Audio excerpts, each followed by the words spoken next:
Coming up next on this edition of In the City, the city hosts an open house for the possible merger of Middle Tennessee Electric and Murfreesboro Electric. Also, over 2,000 wreaths were placed on the graves of soldiers at the Stones River National Battlefield Cemetery. Plus, learn more about the federal government's 2020 census. And second graders at Discovery School help a special needs child in the community by building an adaptive tricycle. We'll tell you all about those stories and more coming up right now on this edition of In the City.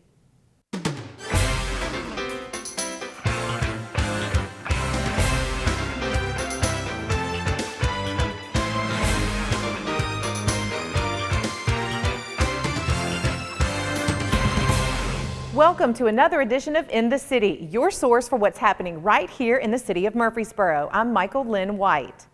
The city hosted a public information open house to help answer questions from citizens about the possible merger of Middle Tennessee Electric and Murfreesboro Electric. The city of Murfreesboro hosted a public information open house about the possible merger of the Murfreesboro Electric Department with Middle Tennessee Electric Membership Corporation. Residents were invited to review information, ask questions, and provide feedback. Murfreesboro City Manager talks about when the city was first approached to sell the utility. Around the 2016-2017, Middle Tennessee Electric approached Murfreesboro and to initiate discussions on a potential merger. That didn't go very far initially. And so when we reorganized the city and we started looking at the different efficiencies that we could gain, particularly in our utility services, and that reinitiated the discussion with Middle Tennessee Electric as to potential merger. And so we reached out to them and see if they would still want to engage in that discussion, and they said yes, that they would. The City Council previously held a special public meeting to listen to Tyndall's presentation of how this process will work and ask questions to the two utilities' general managers. What is the process that you establish what the rate's going to be? You're submitting it, approved by your board, submitted to TVA. TVA has to authorize any rates that are charged. Yes, sir. And the reason you don't make as much money as you can is because we're not for profit. It's the same thing. And again, it's existing solely to benefit our members.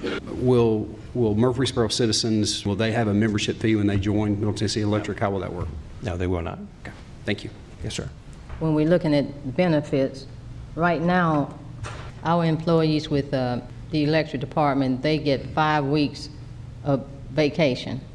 If you look at our benefit packages from a distance, they look extremely similar. But the way we specifically package them, is a little bit different. I guess I'm trying to make sure that, all of a sudden the people in the Murfreesboro sub-district aren't paying a rate that's 40% higher, because we hear people, well, all that's going to happen is they're going to gang these rates up to get the money back, That can't happen. No, sir. In the specific geographic. That's something we wouldn't do, but it's something TVA wouldn't let us do either. So as we come together, rates will be the very same the first year. We'll have a 5-year period to bring those together. City Council members talk about the importance of this decision and how it's been working with Middle Tennessee Electric CEO Chris Jones. probably one of the most important decisions that we'll make as far as long-term impact on our citizens and upon our community. But also what do we do with the revenue? If you do exercise this proposal, then how is it going to have a long-term impact? Chris Jones has been really fantastic to talk to. I did not know him very well prior to this process, but I've spent some time with him and talked a lot to him. And I will tell you, my concerns about selling the utility have nothing to do with Chris Jones and his leadership, have nothing to do with Middle Tennessee Electric. Chris Jones is one of the most honorable, upstanding individuals I've ever met. And truthfully, when I deal with him, I can listen to every word that he tells me, knowing in good confidence that he's telling me the truth. The only reason that I feel comfortable of what we're talking about is because you're standing here. You have been honorable, ethical, straightforward. There's not been one time that I feel like that you're talking or you're giving something that has ulterior motives behind it. That's very kind of you to say, Mr. Mayor. Thank you. The City Council has been gathering information from staff and both utilities in anticipation of one of the biggest decisions they will make.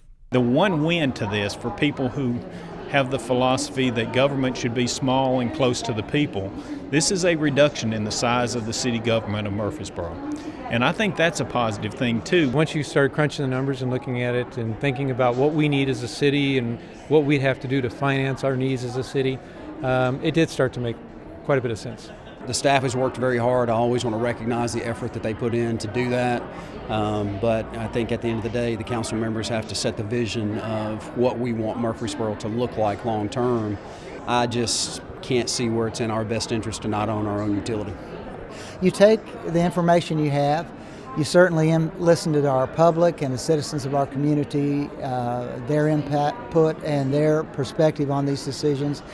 And then ultimately you have to do what your conscience and your perception is of the best interest in the long-term interests of our citizens. We asked Tyndall if the merger takes place, where the money would be spent. We can take that economic value and put in other assets that we need as a city, roads, schools, parks, the other things that we need to do as a city, particularly a growing city that needs come up all the time. As long as you're not losing what you have and the service that you have, and we're confident that wouldn't be the case, and as a matter of fact it will improve, and over time rates would even get better, recognizing that value and putting in new assets is something that really does hit that balance between ratepayers and taxpayers that we had as paramount thought in our mind. If the merger is approved by the Murfreesboro City Council, it would then go to Middle Tennessee Electric's board for approval, and then to TVA for its approval. The Wreaths Across America event happens all around the country as a small token of remembrance for fallen soldiers. Right here in Murfreesboro, hundreds gather for the annual ceremony at Stones River National Battlefield.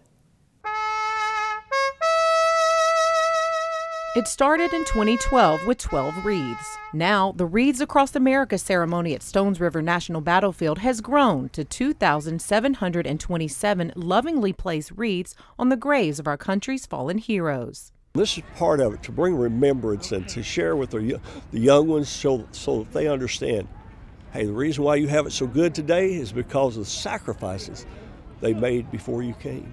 Around 500 people attended to honor and remember those who bravely served. If we don't remember, we forget what mom, dad, uncle, aunt, grandpa, your history, your heritage. You forget what brought you from where you were to where you are today. Specially designed wreaths for each military branch and POW and MIA are presented in the opening ceremony. After that, the crowd moves to the cemetery where over 6,000 Union soldiers are buried. Wreaths Across America happens every December all across the U.S. Reporting for CityTV, Michael Linn White. The federal government is organizing the 2020 census that will have a significant impact on the government and how citizens are represented. As mandated by the U.S. Constitution, our nation gets one chance each decade to count its population.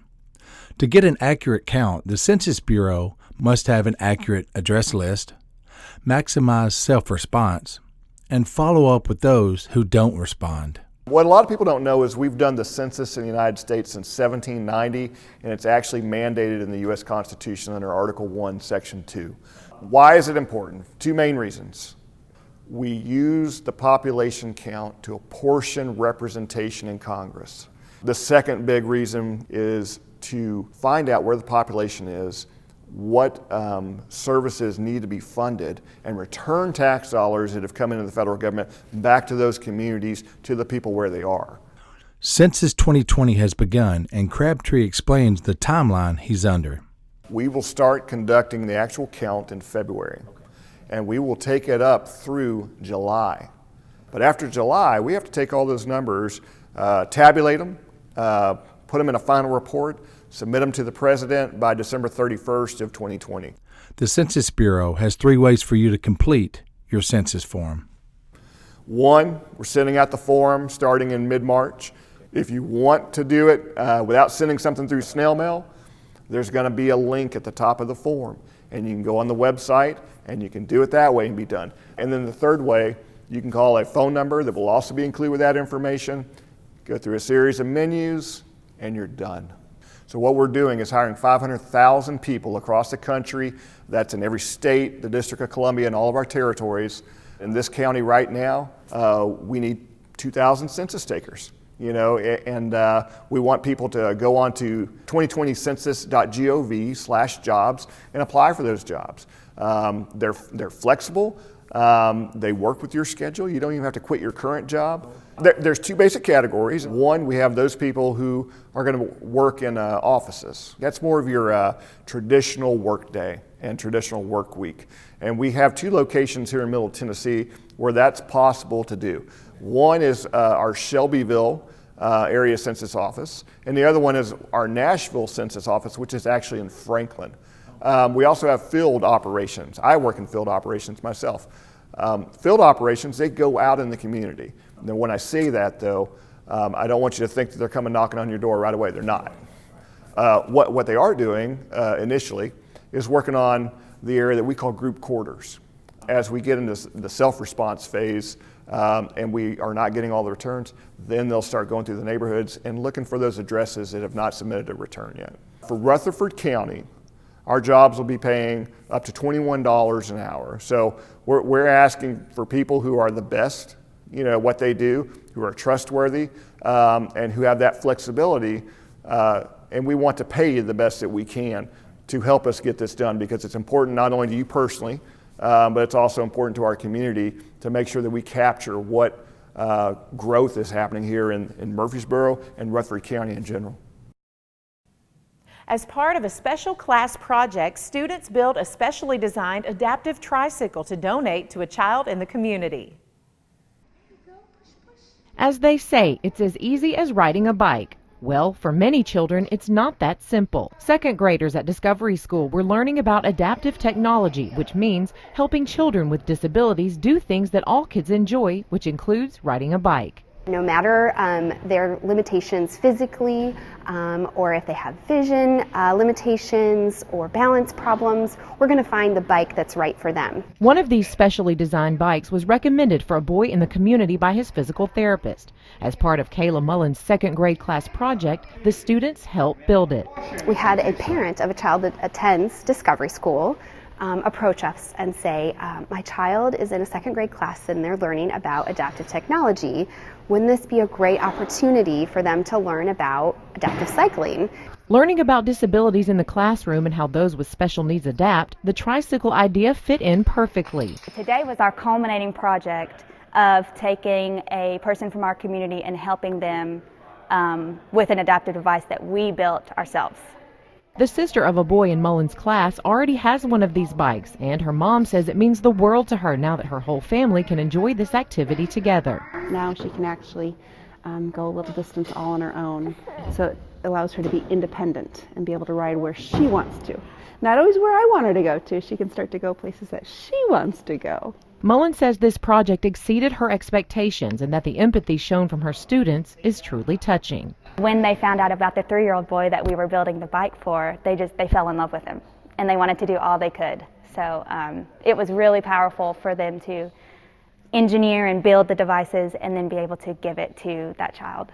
Mullen now has plans to do a similar project every year, and it wasn't just her class, but Discovery School's entire second grade that helped. Bringing empathy learning into all of second grade, it's been the best project. It's been the best. These bikes cost $600 each, and there are currently over 100 children in Rutherford County on the wait list.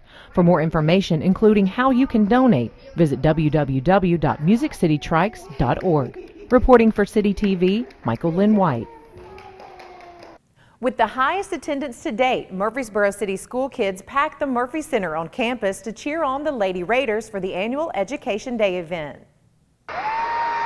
Making lots of noise, dancing, and having fun, Murfreesboro City school kids get a break from their normal day to cheer on the Blue Raiders. It's that time of year again when the Murphy Center is packed with over 11,000 students for the annual Education Day field trip, making Wednesday's game the highest attendance for this event to date. It's a huge undertaking for city schools, and it wouldn't be possible without the help of MTSU and Murfreesboro Police Department making sure everyone was safe. The kids love it, and it's a great time. They get to have a lot of fun, and they get to see a real basketball game. I know you see the rec league, but this is big time with the the stadium and all the excitement with all the children, and it's just the whole city working together. It's pretty cool. Principal Barch says this year's Education Day was overall Creek's highest attendance so far for the year. And while Education Day is for fun, students are also learning, with teachers correlating math and science to basketball. An added bonus, the Lady Raiders defeated Lipscomb University 64-42. Reporting for CityTV, Michael Linn White. Join me as I spend the day with park rangers for special programs to remember the 157th anniversary of the Battle of Stones River. One of the bloodiest battles of the Civil War was fought right here in Middle Tennessee. On December 26th, an event starting at the Chamber of Commerce and ending at the battlefield kicked off days of special programs all about the Battle of Stones River. It allows us to kind of show people the movements of troops and how they got to Murfreesboro from Nashville each day. So we're laying out each day what happened this day 157 years ago. The battle lasted from December 31st to January 2nd, 1862 to 1863. And though the Union victory was slim, it boosted Northern morale and supported the changing Union war policy. We're talking about an event, Battle of Stones River, that has huge national significance, particularly as the victory that supports the Emancipation Proclamation as it goes into effect. Resident Patricia Matheson came out with her family to play tourist for the day and to take advantage of what we have right here in our backyard. It's an experience for me as a local tourist to be able to experience that and to see just this incredible history that people do travel here for specifically. If you missed these special events, you can still visit the battlefield or do a self-guided tour using their smartphone app until regular programming starts in May. Check out the Stones River National Battlefield's website or Facebook page for all upcoming events. Reporting for CityTV, Michael Linn White. For the second year, Murfreesboro celebrates Kwanzaa. With cultural dance, guest speakers, and more, the community comes together for this special event. A new holiday tradition is emerging right here in Murfreesboro. The second annual Kwanzaa Celebration is held once again at Patterson Park Community Center. Kwanzaa began in 1966 and is December 26th through January 1st. Each day is represented by a principle by which to live all year long. These principles, they go with the 7 days of the holiday, and they're just principles for the community to embrace and to put into action to strengthen the community. Dances and drumming, along with educational speeches and poems, filled the room as the community comes together to celebrate unity and to welcome all races and cultures. For us to know about each other's cultures, and that way we get to know each other better. We get to appreciate each other better, get to appreciate each other's culture, whatever. Not only just because it's the African American drummers, but if it was some other group that was here. This year's event featured several new additions, including vendors, and organizers say next year will be even bigger. Reporting for CityTV, Michael Linn White. A new addition to the Murfreesboro Engineering Department brings knowledge and expertise from another fast-growing Tennessee city. I actually got my professional engineering license in Missouri, graduated from the University of Missouri, and shortly after moved to the South. I've been living here in the South now for 19 years. Raised my son here in the South and absolutely have had a great time. And I kind of gravitated professionally to stormwater management, a little bit of transportation engineering, definitely everything related to construction, rolling out new construction sites and redeveloping land for new construction. Mm-hmm. But a lot of stuff related to stormwater hydrology, hydraulics, utilities management, things like that. Just working with the designers, working with the submitting engineers to make sure that they get their plans correct and we get them through the process as painless as possible. I was with the City of Chattanooga for about 6.5 years. Of that, about 5.5 years as the assistant city engineer. That position was 100% stormwater and water quality. And then about a year before I left, I was promoted up into transportation, and I worked in the transportation as their deputy director for CDOT. This position is kind of a mix between the two. So from what I've garnered from it, it's going to be about 50% stormwater and environmental management, and the other 50% transportation impact studies, things like that. I saw very quickly that you've got a lot of growth, you've got a lot of new developments coming in here, and so there's a lot of transportation issues in addition to solely just the environmental. From what I noticed very quickly with Murfreesboro is that it's customer oriented, but we're really trying to get quality developments, and that's what Chattanooga was about. And Murfreesboro is absolutely turning out to be very similar. A big part of my job is reviewing the incoming construction drawings. And so we have sit-down meetings with the engineers and with the owners, and they talk about what they're trying to accomplish, and just really helping them understand all of the city code and all of the written requirements that probably cover 1,000 pages of code, and kind of streamlining that for them so that they get it right. We want to see the quality growth. You want to streamline the process for them, but you want to make sure that they hit all of those targets on safety, all of those targets on environmental requirements. You want it something that the adjacent property owners and the people in that area that they really want to see. My first 4 weeks have been great. It's been, I can absolutely see why you needed the position, because I'm very busy and everyone around me seems to be extremely busy. So I really feel like that I have to, take it up a notch and really be a part of making sure that the city of Murfreesboro ends up with those developments, those quality developments that they're striving for. The City of Murfreesboro is offering to recycle your live Christmas trees on Monday, Tuesday, Thursday, and Friday at the Solid Waste Department, 4765 Florence Road through January 20th, 2020. There is also a drop-off location at Cannonsburg Village, 418 South Front Street, in front of the antique tractor display, also through January 20th, 2020. Please remove all tinsel, lights, ornaments, and flocking before dropping off. For more information, contact the Street Department at 615-893-4380. All city offices will be closed Monday, January 20th in observance of Martin Luther King Jr. Day. Murfreesboro Parks and Recreation Department is excited to announce the promotion of Gernell Jenkins to Superintendent at Patterson Park Community Center following the retirement of Russell Smith.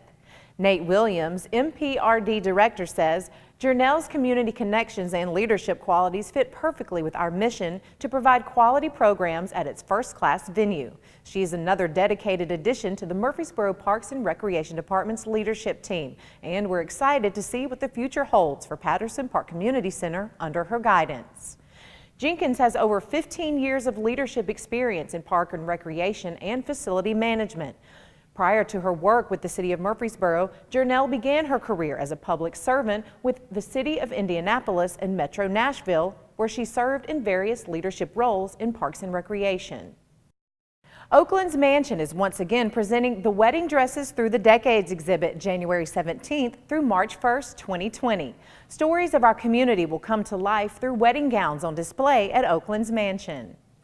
These treasured garments reveal stories and secrets of the past that have been stored for decades under beds and in the back of closets, says Oakland's Education Director Mary Beth Nevels. The exhibit runs January 17th through March 1st, 2020, Monday through Saturday, 10 a.m. to 4 p.m. and Sundays, 1 p.m. to 4 p.m. Admission to the exhibit is $10 per person and is open to the public.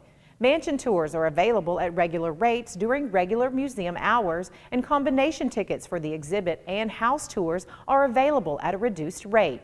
Group tour rates are available with a reservation. 2 Murfreesboro Police Department officers were among dozens of law enforcement officers statewide honored by the Tennessee Highway Safety Office for their efforts in keeping Middle Tennessee roadways safer. MPD Officer Chris Waters received the Traffic Officer of the Year Award, and Officer Terry Spence received the Beyond the Traffic Stop Award. The awards were presented at the Law Enforcement Holiday Awards Network meeting luncheon held at the Bell Buckle Cafe in Bell Buckle, Tennessee.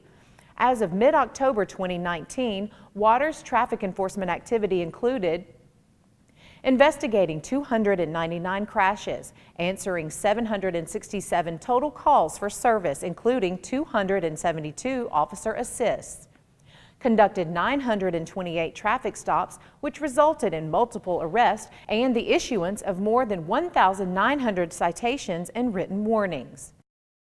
Well, that's it for this edition of In the City. As always, for more information about the City of Murfreesboro or any of the stories you've seen here, you can always visit our website at www.murfreesborotn.gov. And if you want to see one of the stories that you've seen today or catch up on some of the latest city news, you can always visit the City of Murfreesboro's YouTube channel. With rain moving out of the area, polar bear jumpers showed up Saturday, January 4th to Burrow Beach to usher in the year 2020. Here are some great photographs from Parks and Recreation employee Jim Davis. I'm Michael Linn White, and until next time, we look forward to seeing you in the city.